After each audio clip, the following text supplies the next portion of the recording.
LDF ഘടകകക്ഷികളുടെ ഇന്നത്തെ അടക്കം വന്നിട്ടുള്ള പ്രതികരണങ്ങളും കൂടി മനസ്സിലാക്കുമ്പോൾ LDF എന്താണ് അതേക്കുറിച്ച് പറയുന്നത്?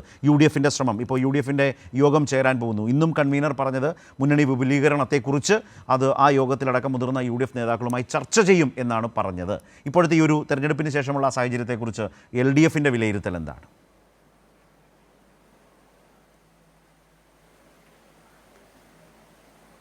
UDFുകാർ പറയുന്നത് അവർ ഭയങ്കരമായിട്ട് വിജയം നേടിക്കഴിഞ്ഞു, നിയമസഭാ തെരഞ്ഞെടുപ്പ് ജയിച്ചു കഴിഞ്ഞു, മുഖ്യമന്ത്രിയെ തീരുമാനിച്ചു കഴിഞ്ഞു, ഉപമുഖ്യമന്ത്രിയെ ലീഗ് തീരുമാനിച്ചുകൊണ്ടിരിക്കുകയാണ്. എന്തെല്ലാം കോലാഹലമായിരുന്നു തെരഞ്ഞെടുപ്പിൻ്റെ ആ ദിവസം. ഫലപ്രഖ്യാപനം വന്നപ്പോൾ അങ്ങ് കൊടപ്പനക്കുന്ന് മുതൽ ഇങ്ങോട്ട് KPCC ആഫീസ് വരെയുള്ള സന്തോഷം. പക്ഷെ വോട്ട് കണക്ക് വന്നപ്പം തലകുത്തി വീണു. വോട്ട് കണക്ക് വന്നപ്പോൾ UDFുകാർ തലകുത്തി വീണു. ഇടതുപക്ഷം തകരുകയല്ല ചെയ്യുന്നത് എന്നതാണ് വോട്ട് കണക്ക് തെളിയിക്കുന്നത്. എന്താണ് കഴിഞ്ഞ ലോക്സഭാ തെരഞ്ഞെടുപ്പിൽ ഞങ്ങൾക്ക് കിട്ടിയ വോട്ട്, LDFിന് കിട്ടിയ വോട്ട് 66,60,060 വോട്ട്, എണ്ണം പറഞ്ഞ വോട്ടാണ്. ഇന്ത്യ രാജ്യത്ത് നരേന്ദ്രമോദി വലിയ ഒരു വർഗീയ തദ്ദേശ സ്വയംഭരണ തെരഞ്ഞെടുപ്പിനെ കുറിച്ചാണ് അറിയാമല്ലോ ചർച്ച ചെയ്യുന്നത്. ഹിന്ദു സ്ത്രീകളുടെ തദ്ദേശ സ്വയംഭരണ തെരഞ്ഞെടുപ്പിലെ കണക്ക് പറയൂ. താങ്കൾ കഴിഞ്ഞ തദ്ദേശ സ്വയംഭരണ 2020 തദ്ദേശ സ്വയംഭരണ തെരഞ്ഞെടുപ്പിലെ കണക്കുകൾ പറയൂ. ഇത് താങ്കൾ പാർലമെന്റിൽ പറയുമ്പോൾ താങ്കൾ അസംബ്ലിയിലെ കണക്ക് പറയും, അസംബ്ലിയിൽ പറയുമ്പോൾ താങ്കൾ പഞ്ചായത്തിലെ കണക്ക് പറയും. അതല്ലല്ലോ ഇപ്പം നടക്കുന്ന തെരഞ്ഞെടുപ്പ്. വേറെ തന്നെ വോട്ടർ പട്ടികയാണ്. ആ വോട്ടർ പട്ടികയും ഇപ്പോഴത്തെ വോട്ടർ പട്ടികയും തമ്മിൽ വ്യത്യാസമുണ്ട്. അദ്ദേഹം പറഞ്ഞതൊരു വസ്തുതയാണ്. അതായത് നിങ്ങൾ 2024 കിട്ടിയ 64 ലക്ഷത്തിൻ്റെ കഥ പറഞ്ഞിരിക്കാതെ നിങ്ങൾക്ക് 2025 വന്നപ്പോൾ ഈ 64 ലക്ഷത്തിൽ നിന്ന് നഷ്ടം വന്നിട്ടില്ലേ? ഇതാണ് അദ്ദേഹത്തിൻ്റെ ചോദ്യം. നിങ്ങൾ അതുകൊണ്ട് 2024 നിൽക്കാതെ. ശ്രീകുമാർ, അപ്പോൾ ഞാൻ പറയട്ടെ, പറയാം. ഞാൻ പറയുന്ന പോയിന്റ് എന്താ പറയുന്നത്, ഇന്ത്യ രാജ്യം മുഴുവൻ ഒരു വർഗീയ അന്തരീക്ഷം ഉണ്ടാക്കി. ആ വർഗീയ അന്തരീക്ഷം ഇന്ത്യ രാജ്യം മുഴുവൻ ഉണ്ടാക്കിയ ഘട്ടത്തിൽ ആ വർഗീയ അന്തരീക്ഷത്തിൻ്റെ ബലത്തിലാണ് കേരളത്തിലും ആ തെരഞ്ഞെടുപ്പ് നടന്നത്. അതിലെന്ത് സംഭവിച്ചു? നല്ല വർഗീയ ധ്രുവീകരണം വന്നപ്പോൾ ഇടതുപക്ഷം ദുർബലപ്പെട്ടു. 66,60,060 വോട്ടായിട്ട് ഞങ്ങളുടെ വോട്ട് ദുർബലപ്പെട്ടു. എന്നാൽ BJPക്ക് നന്നായിട്ട് വോട്ട് കിട്ടി. അതുപോലെ UDFനും നല്ല നിലയ്ക്ക് കുതിച്ച് വോട്ട് കിട്ടി. കാരണം മതന്യൂനപക്ഷങ്ങൾക്ക് രാഹുൽ ഗാന്ധിയുടെ നേതൃത്വം, കോൺഗ്രസിൻ്റെ നേതൃത്വം അതിലാണ് ആശ്രയിക്കാൻ കഴിയുന്നത് എന്നൊരു പരിസരം രൂപപ്പെട്ടിരുന്നു. ആ പ്രവണത ഇന്ന് നിലനിൽക്കുന്നുണ്ടെന്നുള്ളതാണ് പൊളിറ്റിക്കൽ ക്വസ്റ്റ്യൻ.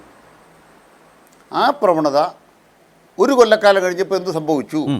ഇതാണ് പൊളിറ്റിക്കൽ ക്വസ്റ്റ്യൻ. ആ കണക്ക് പറയും. ഇപ്പം ഞങ്ങൾ ആ ലോക്സഭാ തെരഞ്ഞെടുപ്പിൻ്റെ പരാജയ പാഠങ്ങൾ കണ്ടപ്പോൾ ഞങ്ങൾ വിലയിരുത്തിയ ഒരു കാര്യം, ഒരു പരാജയ പാഠങ്ങൾ പഠിച്ചപ്പോൾ സർക്കാരുമായി ബന്ധപ്പെട്ട് ആളുകൾക്ക് വിപ്രതിപത്തി ഉണ്ടാകുന്ന കുറേ കാര്യങ്ങളുണ്ടായി. അത് ഞങ്ങളുടെ കുഴപ്പമല്ല കേട്ടോ, കേന്ദ്ര സർക്കാർ ചവിട്ടിയത് കൊണ്ടാണ്. പക്ഷെ കേന്ദ്ര സർക്കാരിനെ കോൺഗ്രസ്സുകാർ അകമഴിഞ്ഞ് പിന്തുണയ്ക്കുന്നത് കൊണ്ട് ഞങ്ങൾ ഗ്രഹപാഠം ചെയ്തു. റൂൾ 300 വെച്ച് മുഖ്യമന്ത്രി നിയമസഭയിൽ പറഞ്ഞു ഇനി പെൻഷൻ മുടങ്ങില്ല, ഞങ്ങൾ ഇന്ന കാര്യങ്ങൾ പൂർത്തീകരിച്ച് കഴിഞ്ഞാൽ അടുത്ത ഘട്ടത്തിലേക്ക് കടക്കും. ഈ തെരഞ്ഞെടുപ്പ് നടക്കുന്ന ഘട്ടത്തിൽ കേരള സർക്കാർ ഗ്രഹപാഠം ചെയ്ത് തിരുത്തേണ്ടത് തിരുത്തി. അതുകൊണ്ട് ഇന്ന് ഈ തെരഞ്ഞെടുപ്പിൽ ഇപ്പോൾ ഞങ്ങൾക്ക് 80 ലക്ഷത്തിലേറെ വോട്ട് ലഭിച്ചിട്ടുണ്ട്. ഇതാണ് ഞങ്ങളുടെ മുന്നേറ്റം. അതിനർത്ഥം ലോക്സഭാ തെരഞ്ഞെടുപ്പ് കാലത്ത് കേരളം നിൽക്കുന്നിടത്തല്ല ഇന്ന് 80 ലക്ഷത്തിലേറെ വോട്ട് നേടാൻ കഴിയുന്ന മുന്നണിയായി LDF വളർന്നിട്ടുണ്ട്. നിങ്ങൾ പറഞ്ഞത് ശരിയാണ്. മലപ്പുറം ജില്ലയിൽ നല്ല മുന്നേറ്റം UDFനുണ്ടായി. പക്ഷേ കേരളത്തിൽ ഏറ്റവും കൂടുതൽ വോട്ട് LDFന് കിട്ടിയത് മലപ്പുറത്താണ്. 10,80,000 വോട്ട് മലപ്പുറം ജില്ലയിൽ LDFന് കിട്ടി. 10,80,788.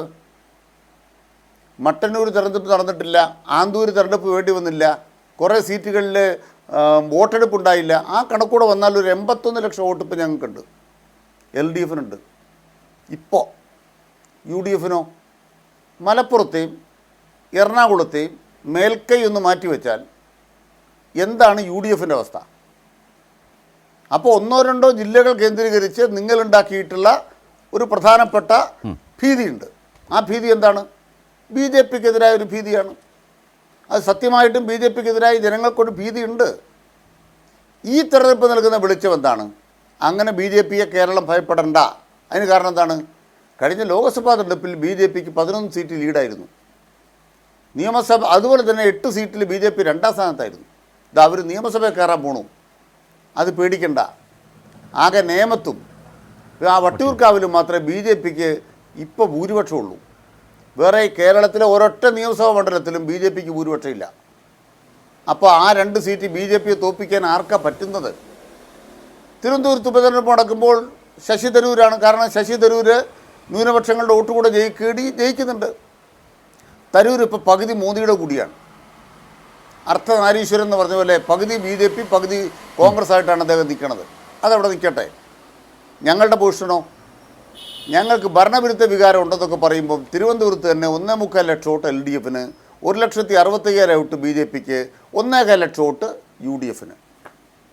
അപ്പോൾ 1.25 ലക്ഷം വോട്ട് തിരുവനന്തപുരം കോർപ്പറേഷനിൽ വോട്ട് കുറഞ്ഞു പോയ നിങ്ങൾ ഞങ്ങളോട് പറയുന്നു, കെ സി വേണുഗോപാൽ പറയുന്നു, ബി ജെ പിയെ ജയിപ്പിച്ചത് ഇടതുപക്ഷമാണ്. ഞങ്ങൾക്ക് മനസ്സിലായില്ലത്.